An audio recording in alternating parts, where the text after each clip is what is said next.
అవి వేసుకుంటే రెస్పెక్ట్, అలా ఉంటేనే అట్రాక్షన్. అవి మన ఇంట్లో ఉంటే సంపద ఉన్నట్లే.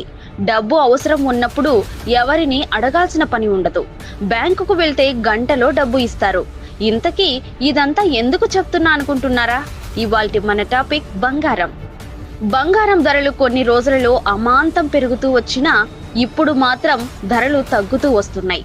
దీంతో కొన్నవారు నిరాశ చెందుతుంటే కొనాలనుకున్న వారికి ఆశలు చిగురిస్తున్నాయి. 1,00,000 వరకు చేరుకుంటుందనుకున్న బంగారం ధరలు ఎవ్వరూ ఊహించని ధరలకు తగ్గుతాయని నిపుణులు చెబుతున్నారు. అవును, తులం బంగారం ధర 50,000కు చేరుకుంటుందట. మీరు విన్నది నిజమే. గత 2-3 రోజులుగా 3,000కు పైగా తగ్గింది.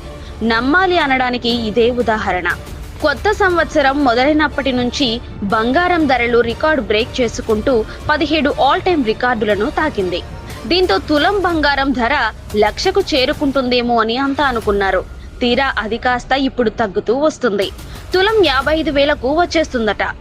ఇంతకీ ఎందుకు పెరిగిందో, ఎందుకు తగ్గుతుందో తెలుసా? అమెరికా అధ్యక్షుడు డొనాల్డ్ ట్రంప్ వచ్చిన తర్వాత ఆయన తీసుకుంటున్న నిర్ణయాలే దీనికి కారణం. సుంకాలు పెంచడం వల్ల ప్రపంచ వాణిజ్య ధరలు పెరుగుతున్నాయి. వాటిలో బంగారం కూడా ఉంది. అందుకే గోల్డ్ రేట్లు కూడా అమాంతం పెరిగాయి. అయితే కొన్ని రోజుల తర్వాత బంగారానికి పెట్టే పెట్టుబడులను ఇన్వెస్టర్లు స్టాక్ మార్కెట్లకు మళ్లించే అవకాశం ఉందని నిపుణులు అంచనా వేస్తున్నారు. ప్రధానంగా ట్రంప్ టారిఫ్ల హెచ్చుతగ్గులు ఏప్రిల్ చివరి నాటికల్లా సెట్ అయ్యేలా అవకాశాలు ఉన్నాయట.